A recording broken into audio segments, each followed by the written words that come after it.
This is a topic that I consider to be a very sacred topic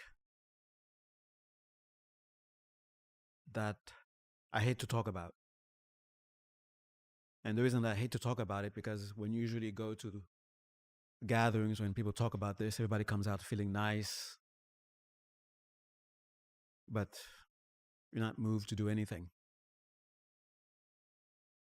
And I hate talking about this kind of thing where it becomes something to just dangle in the air. And you look at it, you say, oh, that's pretty. And you feel good for a while. And then you go back home and life goes back to normal. And I don't know how to deliver this in such a way that this doesn't end up being the same thing, where we talk about love and we all feel good, flower power, that kind of stuff. And then we go home, life is back to normal. And it is actually one of my missions. I can say it. One of my missions to prove that this sentiment is actually the most powerful force in the universe. Okay, I'm not doing my best to do that, but yes, it is my mission. Now that I can say it, I'm going to be very embarrassed if I don't do something about it, because I have all of you as a witness hearing me having said that. And I'm not just talking about feel-good kind of love where you think about love in such a way that it makes you just so that you can feel good. But you think about love in such a way that you would think about the most powerful energy in the universe, the most powerful energy in existence. I'm not saying it just to be poetic. I'm not saying it that it's the most powerful thing so that I can trick you so you can finally, because I think that's what we feel like when these places, these communities, this gathering, when they talk about love and they talk about how wonderful it is, how powerful it is. I feel I'm being tricked. I'm being tricked to take on this very weak thing and then being presented as the most powerful thing. In my own experience, I know that when I try to love, I only get pain. Well, that's the thing that you notice. But you probably don't take notice into the other wonderful things that are happening. So we come to conclude that it is a weakness. It's a weakness that it would be nice if we all together decide, okay, let's all be weak together, then it would be a wonderful thing. But if it's just me allowing myself to be weak in this world where there are a bunch of wolves, I don't think I want to take this thing on. So it doesn't seem like power. So when someone says this is the most powerful thing, it feels like they're tricking me. It's like, go ahead, put it on so I can see that if you don't get killed while you have it. Then if I see that you don't die from taking it, that nobody kills you, you're not run over, then maybe that might give me the confidence so that I can say, oh yeah, there's something in it. I think that's one of the reasons why we proselytize. Yeah, that's the word I can only say very fast. I can't say it slow. And don't ask me to repeat it. I think that's one of the reasons that's done. That's done, I think, as a way to look for others to corroborate. Oh, if I can convince you to accept this, then I can. That will help me get rid of my doubt. If I see you also being also upholding this, and I think it's the same thing that happens with love.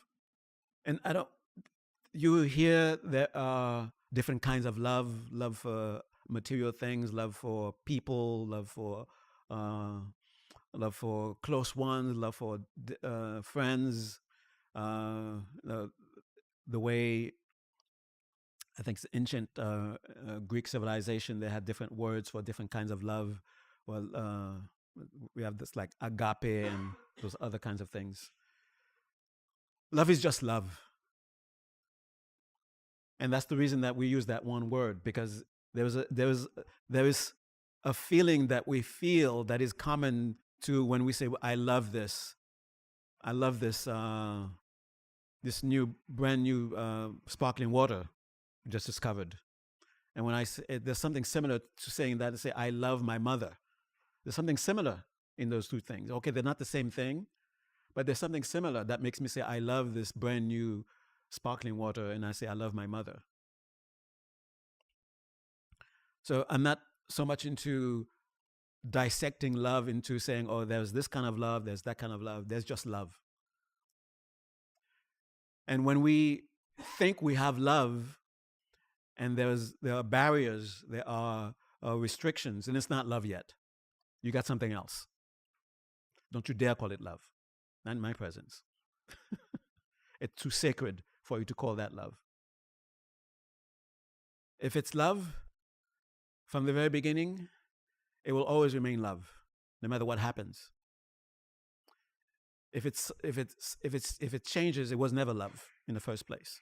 It was something else, something that we were confused about, that we thought it was love. We were calling it love. But I rather would say that love has different dimensions to it. Okay, and especially the topic about unconditional love. When this feeling, this thing, this experience, when it looks at the world, and it sees a certain thing, when it looks at suffering, we call it compassion. When it desires the object of its direction, where that it's holding, we call it love. When it takes great joy in seeing others happy, we call it sympathetic joy. And when it understands the nature of what it is perceiving, we call it equanimity. But it's all just one thing, but having different dimensions to it. Okay. And these different dimensions have to be looked at, have to be supported, have to be nurtured, so that they support each other, so that we don't experience what we consider to be the weakness of loving someone. Okay. It's because of the other components, the other dimensions are not there, are not present to support it. That's why it seems to be weak. And sometimes it seems to be selfish, sometimes, because of certain components. The other components of it are not present, are not healthy, so to speak. Okay. And why do we even have to say, why do we even have to put the word unconditional in front of it?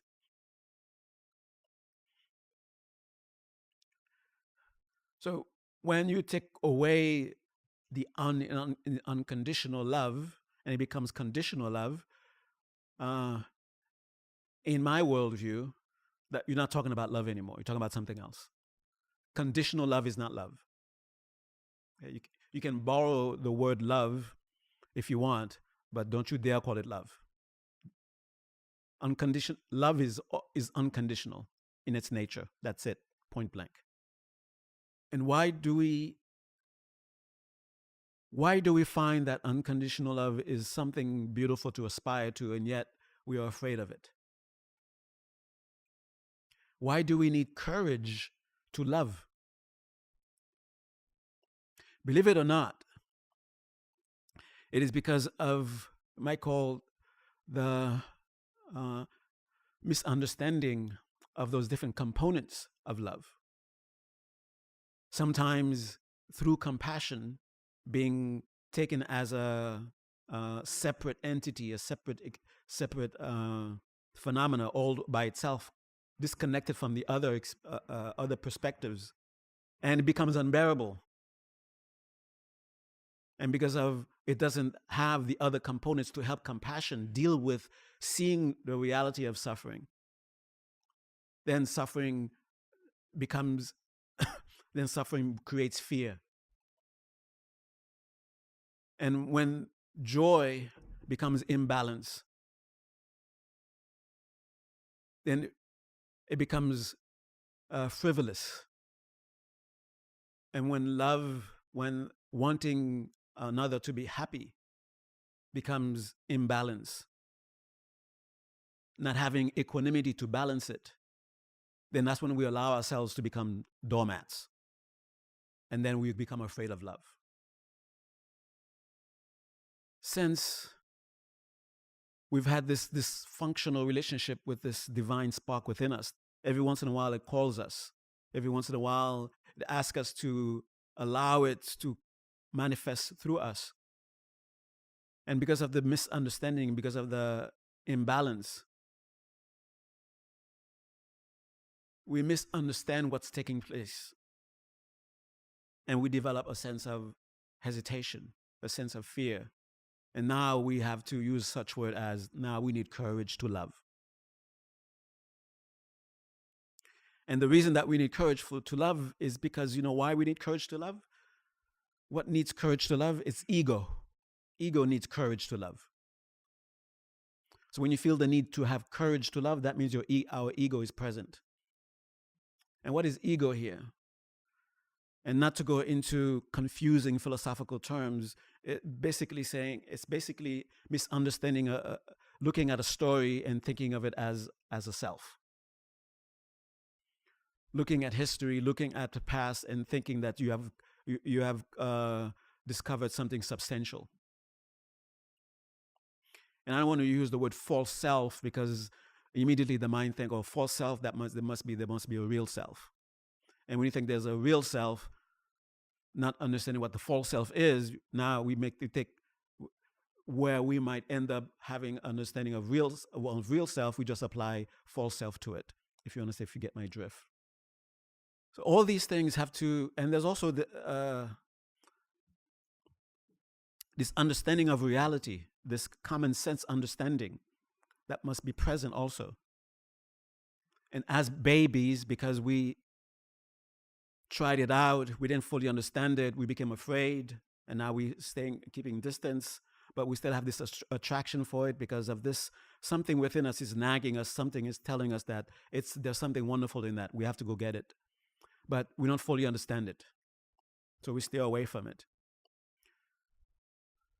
And what is this baby? It's, again, ego.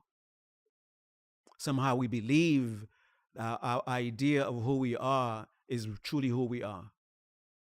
That's the ego. And thinking that this ego is something that perpetuates through time, perpetuates through space.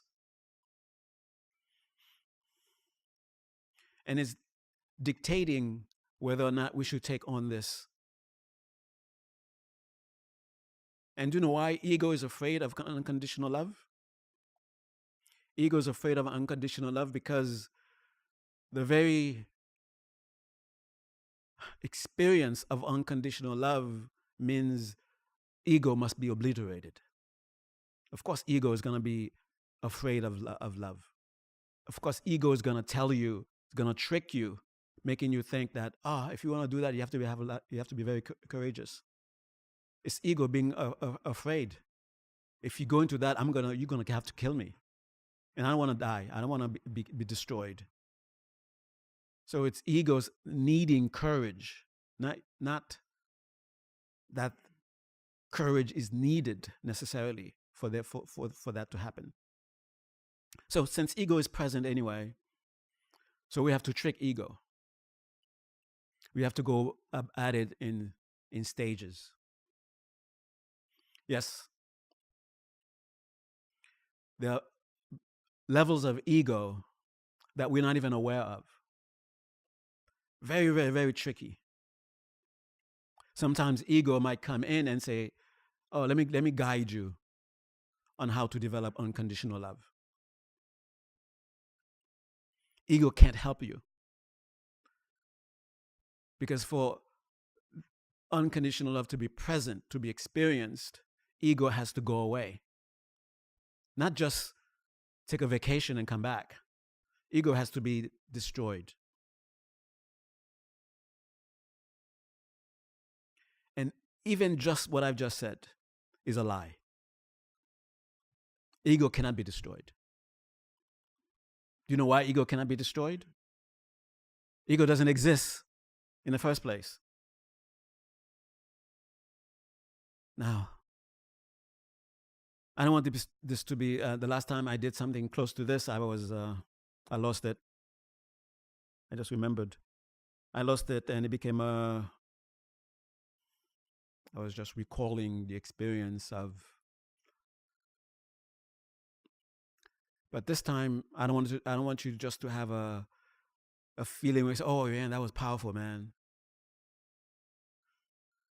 and then you go home, nothing changes.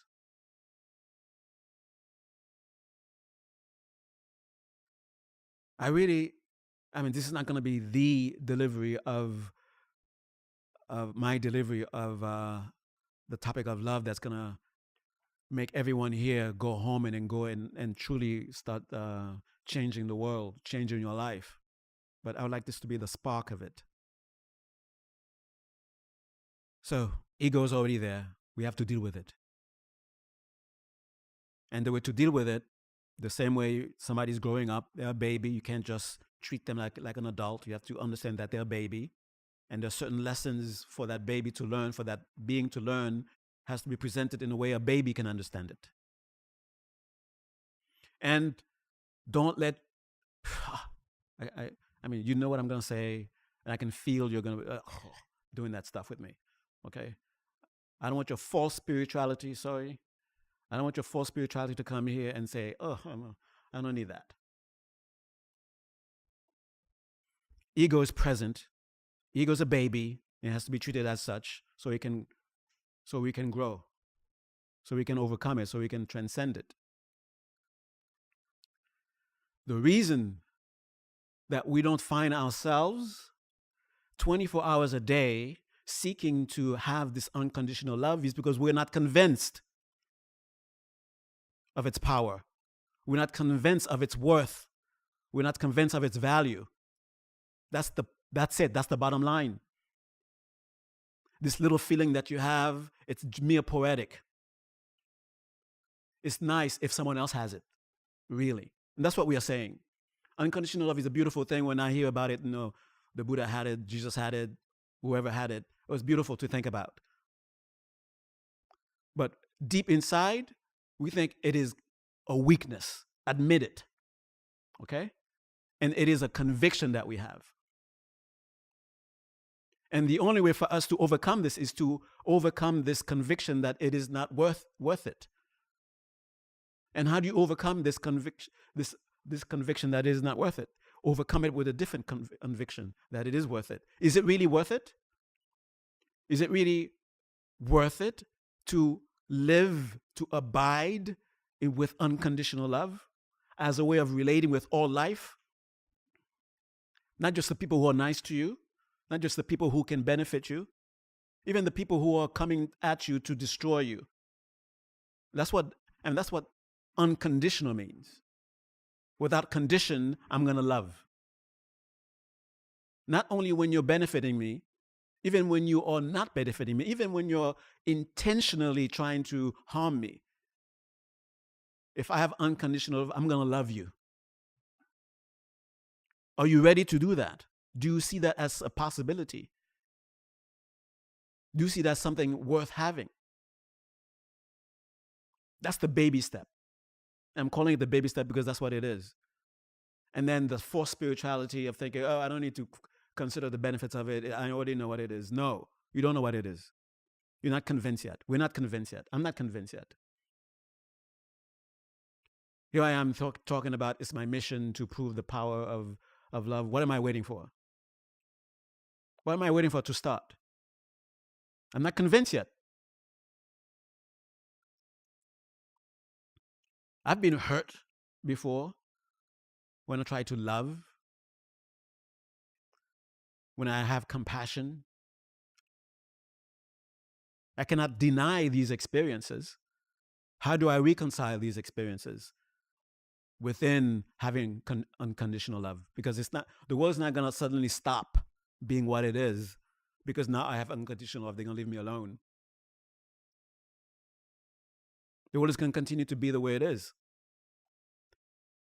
And because the world is going to continue to be the way it is, and if I relate with them with love in such a way without boundary, without limit, then that's why you can call it unconditional love. If the world has to change in order for me to love it, then it's not unconditional love. And that's what we have to admit. We're not convinced. Okay, I'm going to give us babies and help. How do we become convinced? Every single problem you have, say it's because love is not present or love was not present. Every single thing that we want to accomplish in the world, that we would like to have in society, that we like to have countries loving each other. I mean, countries not necessarily loving each other, and being in harmony with each other. Communities building up, staying strong. Economy getting strong. Health. Barriers being breaking. And also physical health. Not just mental health, not just psychological health, but health in all the ways that we can consider. Health in the environment, health in our bodies, health in our mind. We have to see how these results are connected to unconditional love. We have to see it. Not just hypothetical, because the conviction that I want to arrive at myself, and I think I'm afraid of arriving at it. Maybe that's why. Maybe unconditional love is a weakness. That's why I flirt with it, get close to it, and keep my distance. Because I'm afraid of that conviction that I have might be true. And that's why I'm afraid. That's why I hesitate to approach it. Because somewhere deep within me, I see it. That is, if it is true that it is such a power, it is truly the answer to all problems. Because there are problems. And if you don't see problems, you're not enlightened. Okay? It's not because you're enlightened you don't see problems. If you don't see problems, you're opposite of enlightened. You're completely blind. Sorry. This idea that once you become enlightened, you don't see problems anymore. I have such strong thing against that. I'm holding back because I want to say some words that I shouldn't be saying. This is being recorded.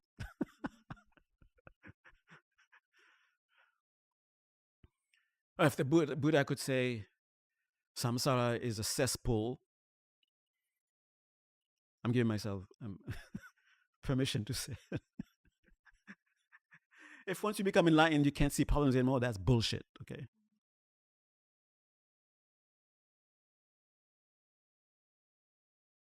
And I can understand why someone could want enlightenment to be like that. Because we are confused about what compassion is.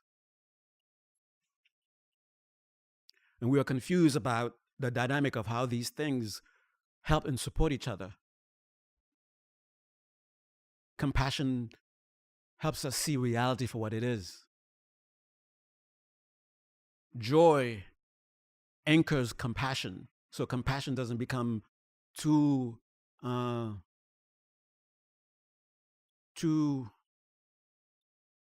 self-absorbed into itself. Love gives hope. Joy is recognizing that it's not all bad. And equanimity balances everybody, making sure everybody is not overdoing it, over-absorbed, over-self-absorbed. And everybody I'm talking about, all those different components of unconditional love.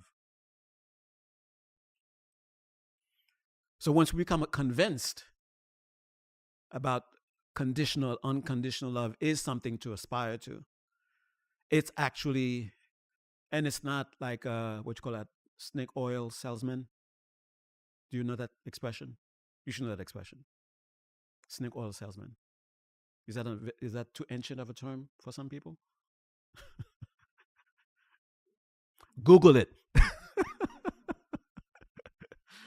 Okay, it's not like a snake oil pitch where telling you that love will solve everything. It's not that. I'm telling you the truth. Love will solve everything. And the kind of love that you're thinking about that will not solve everything, that's not love. Okay?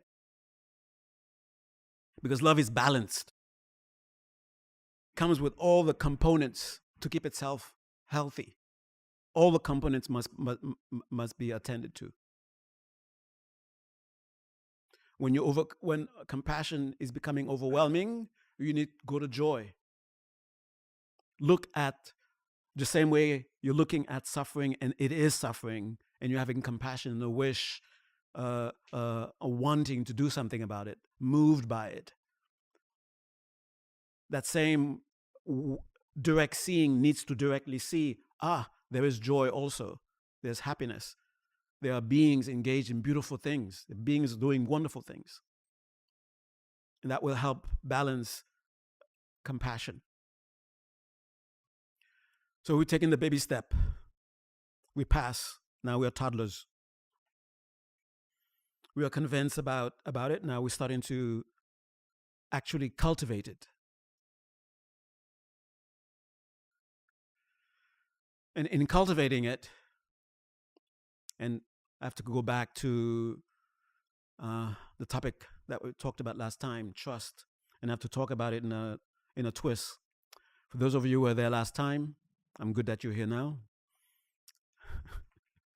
Because asking the question, should I trust this? Should I trust that? Should I trust him? Should I trust her? We are completely missing the point. We should never ask that question. If you find yourself asking that question, you're completely disconnected with something. You're disconnected with your own truth. Just be connected to your truth. Then that's it. You don't have to ask that question. Should you go? Should you go? Should you not go? Your truth will tell you. And how is this connected? Let's begin with compassion, looking at suffering.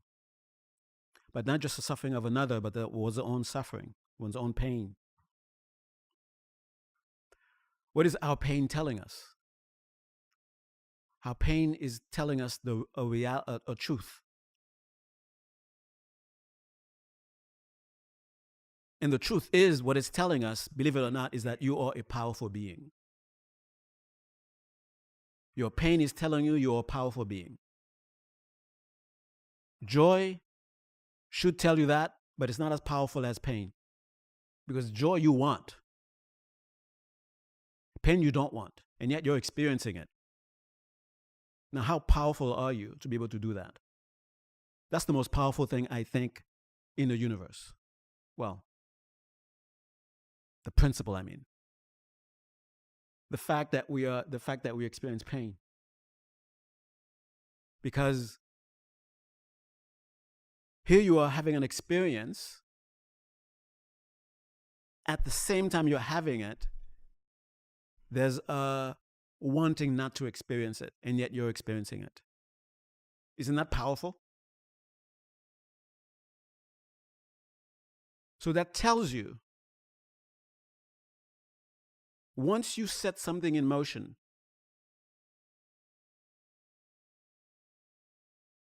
it's very difficult for it to be undone. And that's what you should have trust in. When you act, you marry yourself to something. And eventually it will be a mirror. It will tell you the most beautiful truth. Pain tells us you were not sincere in your intention. What's your intention? Pain tells us there was something you misunderstood that you thought you understood. check your understanding again.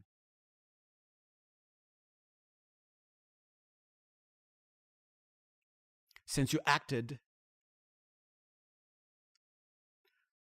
you put your hand in the... it was so nice when I thought about it immediately. You put your hand in, but now that I'm going to say it, it's going to sound lame. Put your hand in the creative soup. I told you it was going to be lame, but when I was thinking about it in my misunderstanding, it was the most beautiful thing. You put your hand in the creative soup and then you build something. That's what happens whenever we act. So you can, in a theistic way, you could consider action to be God. Whenever you're acting, you are God. You are creating. Don't let that create. Don't let the ego take over this. What I just said. Okay. Whenever we act, we are creating, and that's the thing that we have to trust. We have to trust that action is creating. So when we are personally suffering, a mirror is being presented to us. You misunderstood something. You didn't really know what your intentions were, or your intentions were not as clear as you thought. And this is something that we have to allow ourselves to really think about in the midst of that pain. The stronger the pain, the more we have to really see, oh, wow, I'm really, really, really powerful. That I could create such an intense experience.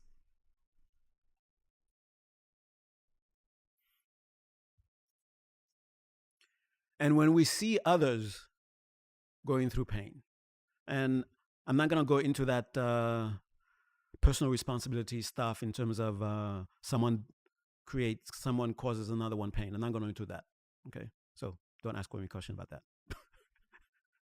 But when you see someone going through pain, you can understand that they acted, they created something, but not in the sense of, oh, it's your stuff, you deal with it kind of thing. But we can empathize. We can understand, just like when we are going through it, we were wishing that we would not go into this pain. In the same way, we can understand that's the same thing that's happening to the other person. And that will allow us to be able to connect.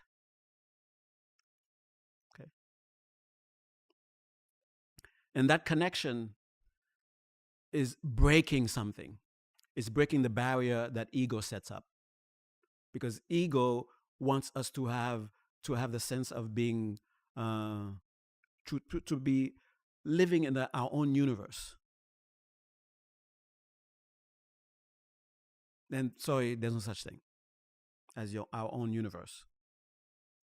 And when we live with ego, that sense of separation becomes it has a real sense to it. And why are we able to experience separation? What happened? We put our hands in the creation soup. And we created this illusion, beautiful illusion, very convincing illusion that we are separate. But when you're able to connect, when you're able to sympathize with someone, able to understand how you are, what's happening is it's you happening over there.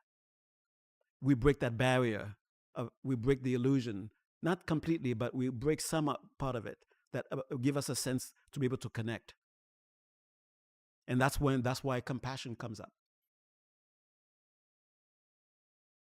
Compassion, an aspect of unconditional love, is when we break the barrier where we can allow ourselves to feel another person's pain.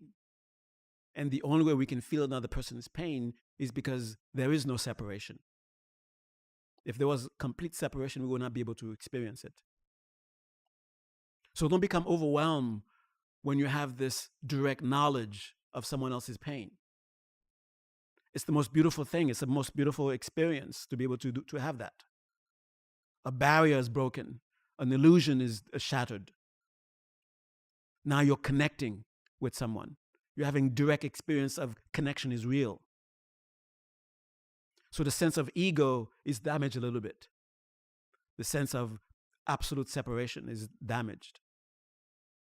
Ego may come up and then give its own interpretation of the situation. But for that moment of actually being able to have compassion, ego is damaged a little bit. And it is in the experience of suffering, that's where fear can come up. That's where fear comes up, actually. In our misunderstanding of connection. I know some people who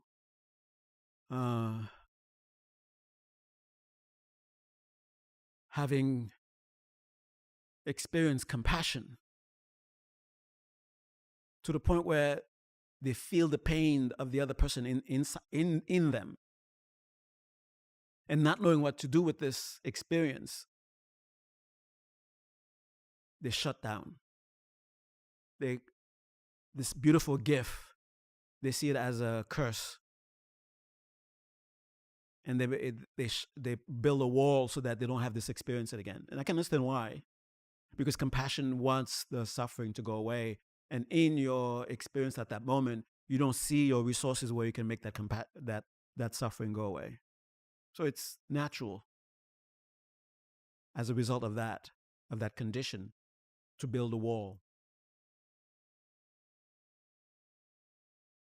So as a toddler, don't be like a baby. When you feel someone else's pain, it's knowledge. Intimate, the most intimate kind of knowledge you can ever have.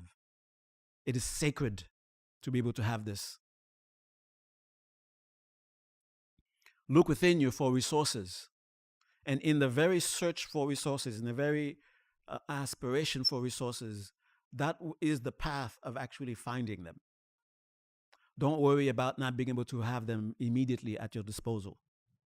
Don't think that this is something to put aside that you can deal with. The more intense the pain, the more damage has been done to ego. And when ego has been damaged severely, be careful. There's a danger of ego responding with equal might, strengthening itself, calcifying itself, making itself even much more difficult to deal with the next time. So if you are one of those very unique beings, understand that it is a gift. It's not a gift like in the sense that someone thought you worthy of it and give it to you. You worked hard for it. You worked desperately hard for it. You worked hard at breaking down the walls of your ego to be able to have that experience. It's a precious gift. Honor it. Yes, it's painful, but it's not your pain. It's a direct, intimate knowledge of something. No other way that you could know this. Not to be overwhelmed by the knowledge of pain and understanding how pain is a mirror, is a teacher. Then this lopsided understanding that to wallow in it is the spiritual thing to do, where you become weak, truly weak, not able to do anything about it, just wallow. Wallow. Take a moment to look at, to directly experience things that brings joy. That will balance. That will balance it. Elon Musk is doing has some beautiful ideas. If that's what brings you joy, if the fact that some kid is creating, is trying to invent something to clean the ocean, if that brings you joy, take joy in that. These are things that are actually happening. One thing you need to do. You can't fool your mind, really. Our minds, believe it or not, are truth testers. Yeah, even though we are disconnected from truth a lot, we find ourselves mostly lying to ourselves. But deeply, the mind is a truth tester.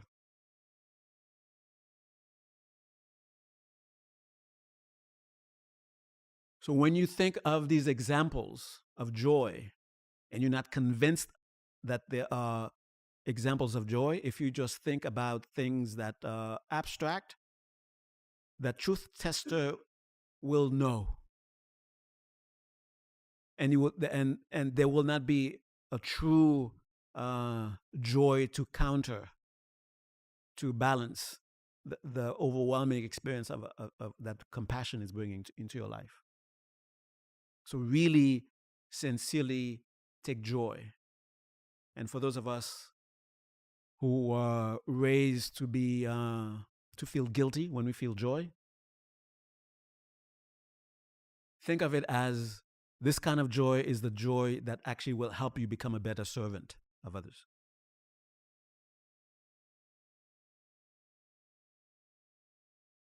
Now, let's go into some of the things that makes you feel, oh, this was powerful, man. So beautiful, man. Let's look at, now we are adults. We have unconditional love. But before we get there, we will have slight experiences of it.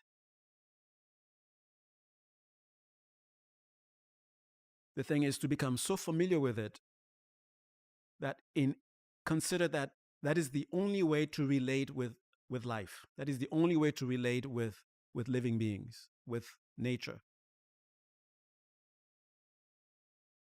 This is not, there's no wisdom in thinking that other than unconditional love,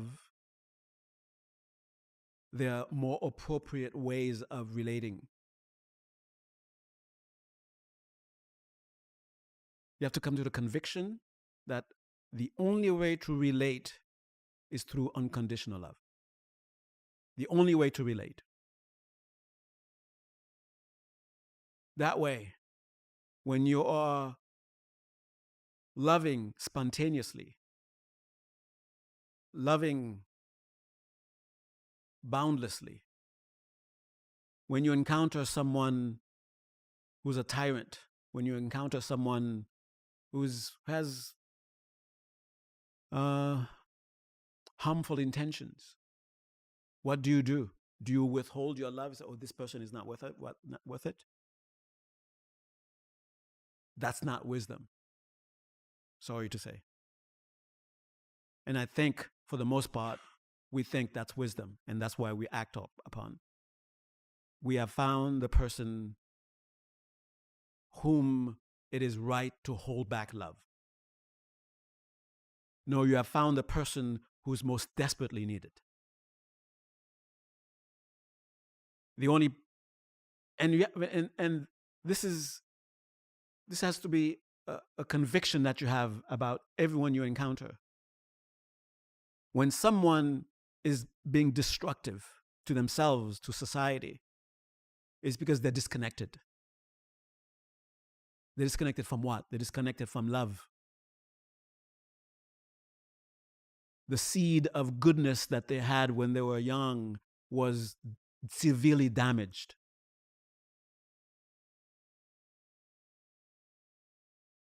And what they need is not something to further damage them, not to further distance them. They need to be slowly brought back into the collective, into feeling connected again. And the only way that can be done is we extend love to them. And throw away that stuff in your mind that love is some sort of weakness where the thing you have to do is to just be nice. Sometimes being nice is the most cruel thing to do.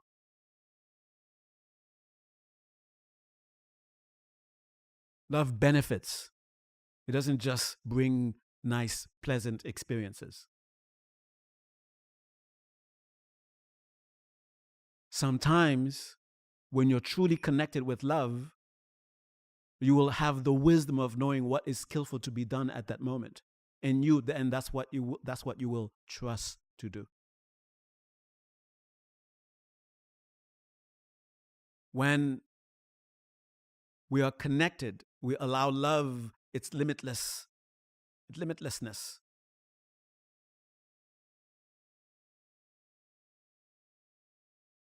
We come to know certain things. We come to realize certain things. And this slowly builds up. And the knowledge that compassion needs, you start to have it.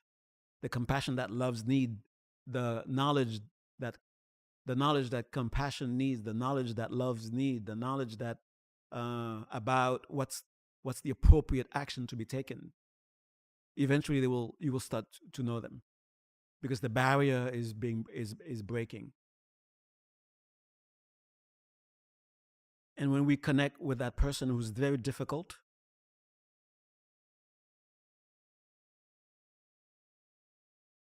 and will allow love to guide us, we will come to know what's the appropriate action to bring this person back, to reconnect this person, to help heal this person. I don't know to what degree I have fulfilled my purpose here, but at least I would like you to consider seriously, is there value in loving unconditionally? Is there value in fully accepting others as they are presently, understanding that there are no static beings,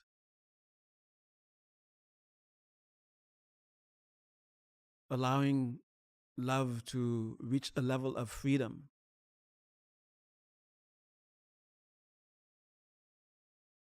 where we sincerely care for each other without expecting anything in return. Because the purpose of loving is not what you will get from it,